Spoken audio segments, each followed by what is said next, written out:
Hey everyone, Dr. Alex Tam over here, and I want to share with you on this webinar ways that you can stay active this summer. Modifications that you can do through really amazing activities that everyone's going to love. Outdoor, indoor, we're going to mostly stick with all the outdoor activities since it is summer. And of course, things that you can do while you're doing these activities to prevent pain, because every single month I do a webinar on ways that you can, number one, decrease pain, increase function, and of course, increase your longevity.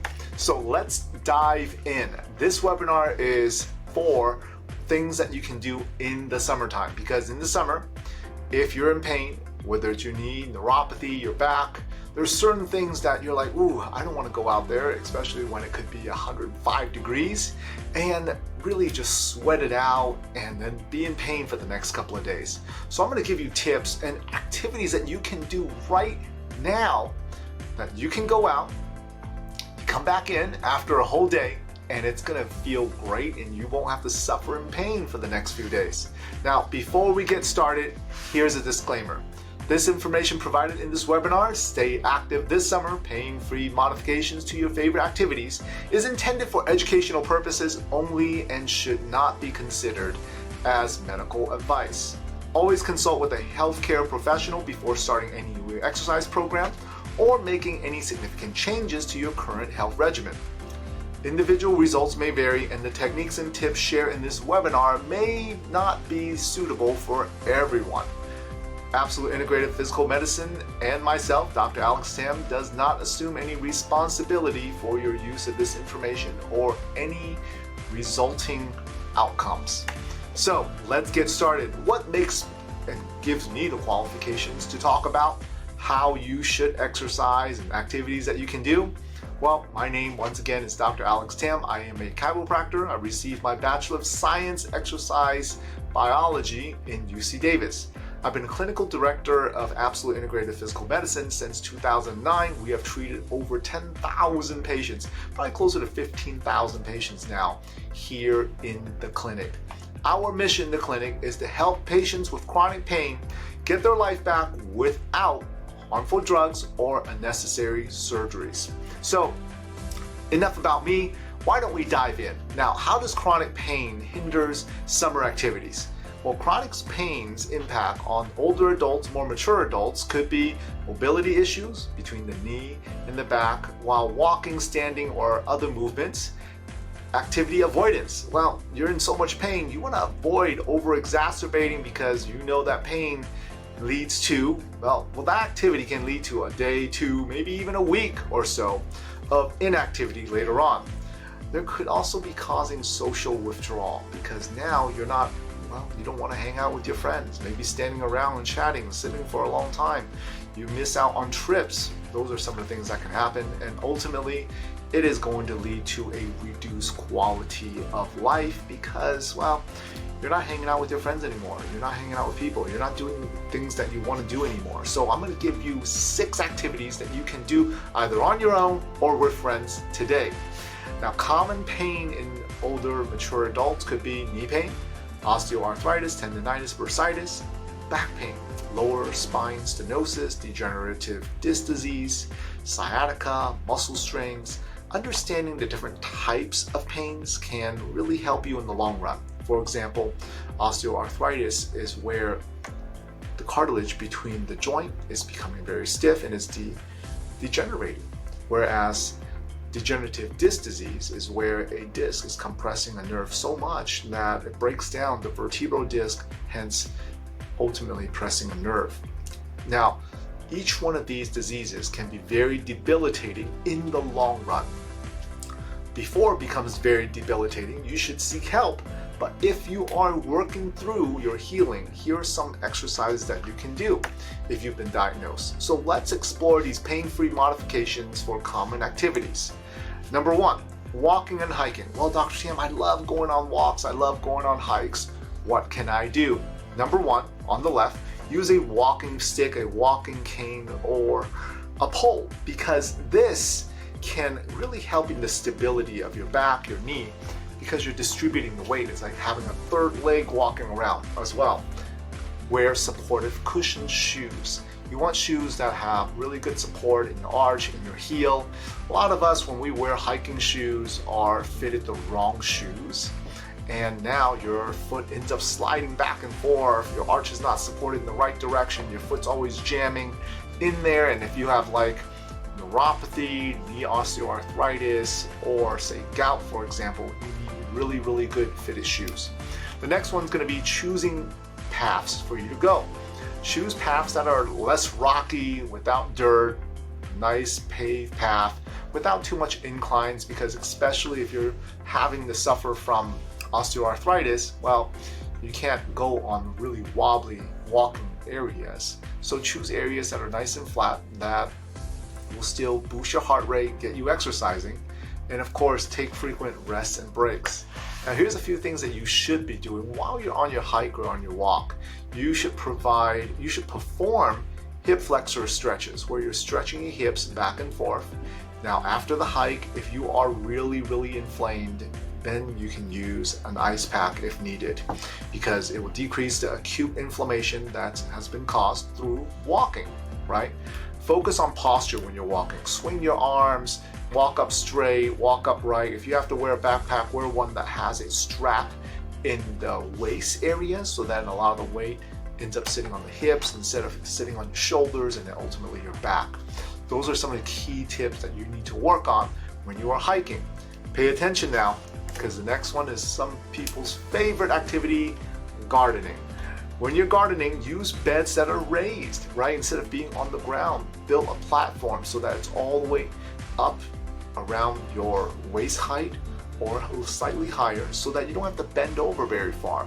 Sit on the stool, use knee pads, use a soft pad area where you can kneel on or sit on so your lower back is so your glutes are a little bit higher, or even with your knees. And of course, use tools that are very ergonomic, because the wrong ergonomics in tools can cause wrist problems and shoulder problems and eventually hand problems as well. So you got to modify some of these things to do in the garden.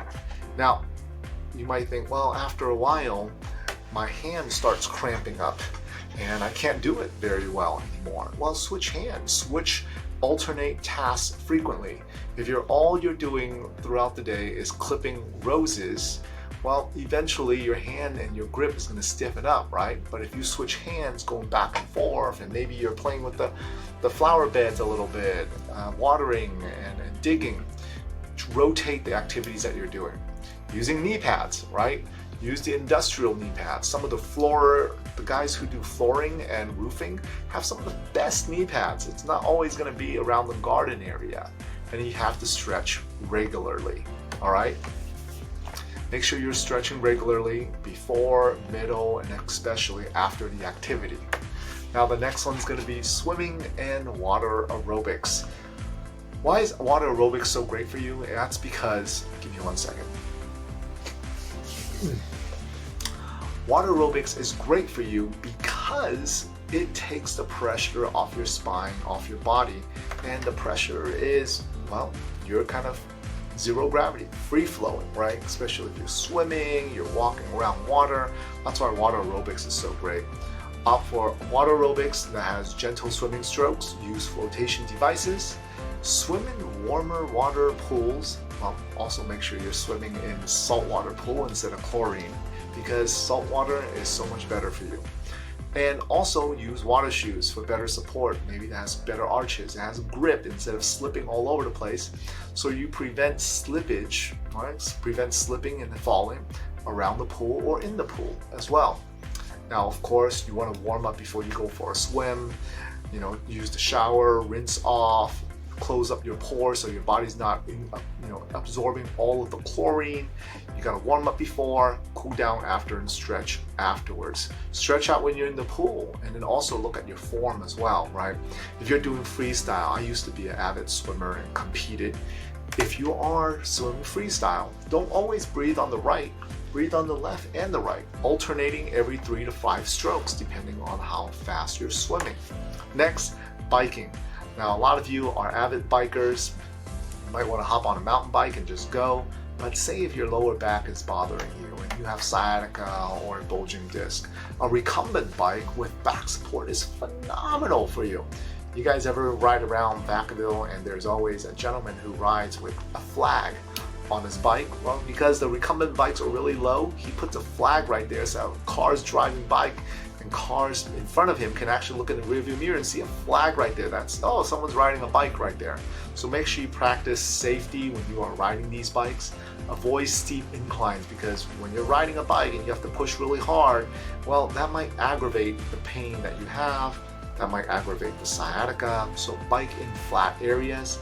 And of course, consider riding with a padded bike shorts, okay, for your glutes, for the bike seat. Make sure it's padded so it's not putting all the pressure in one local area. Pain management, well, while you're biking, you always have to stretch. This is probably the third or fourth time I've mentioned stretch now, right? You should always be stretching while you are biking, before, middle, and after. For every couple, 3 miles, get out and stretch out.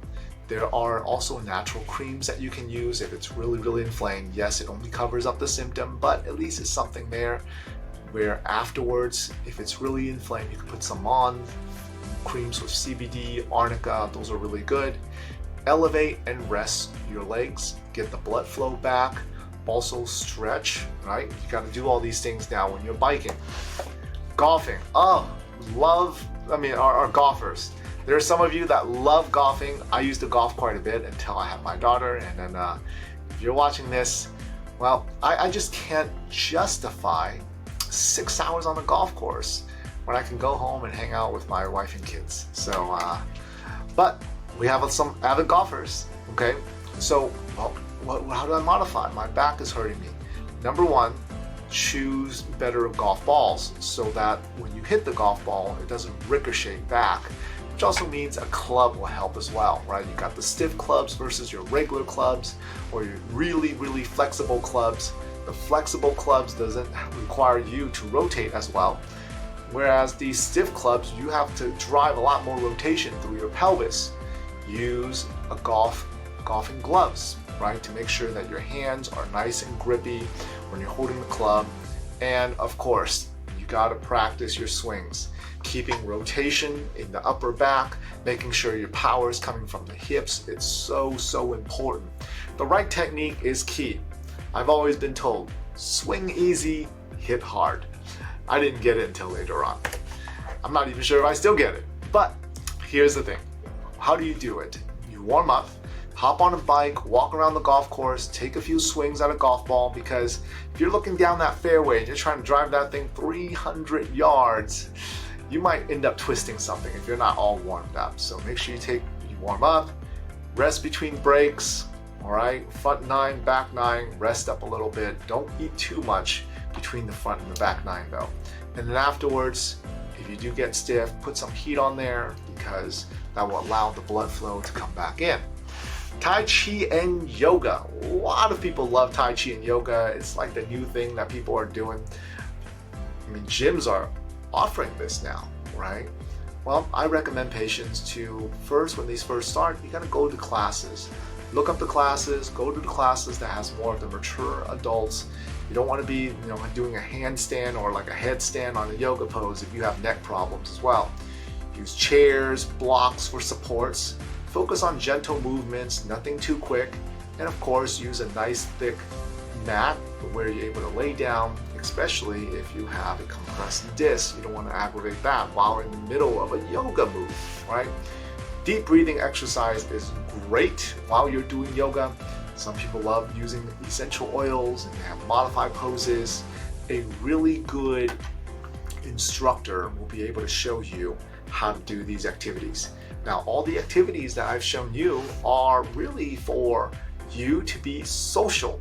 Just about every single activity you can do with friends, family, loved ones, so that you don't feel like you're alone on this, okay? You're never alone. You got us here.